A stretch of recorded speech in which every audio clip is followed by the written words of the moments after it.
Hi, my name is Nicole Williams, and I'm going to be teaching you how to put the tilt shift effect in a picture in Photoshop. The tilt shift technique is where everything in a picture but the subject is blurred. Tilt shift is used for miniature faking, or making the photo look as if the objects are miniature models. This is done by blurring everything around the subject in the photo. There are two ways to do the tilt shift technique. One is with a tilt shift lens, which can cost a few $100s. If you can't afford a tilt shift lens and you have a copy of Photoshop, you can mimic the tilt shift technique, which I will be showing you how to do.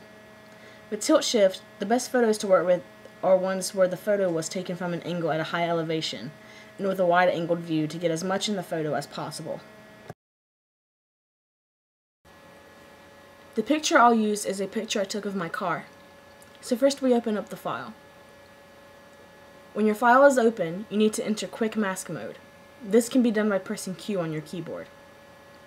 After Photoshop is in Quick Mask Mode, you need to select the Gradient tool by pressing G on your keyboard.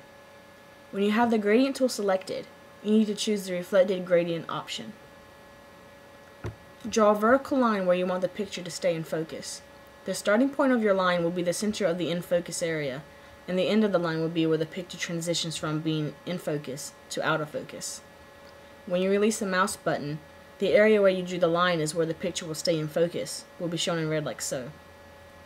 It may take a couple of tries to get it how you want it. If you make a mistake, you can redo it by pressing Command and Z if you're using a Mac, or Control and Z if you're using a PC. Go back into standard mode by pressing Q again.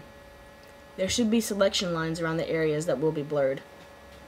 After the areas are selected, it's time to blur them. To do this, go to Filter, select Blur, and select Lens Blur. When you click on Lens Blur, it should show you a preview along with settings you can manipulate to get as much or as little blur as you want. After you're finished, press OK to save the changes. And you're finished. Hope you enjoyed this tutorial on the tilt shift technique.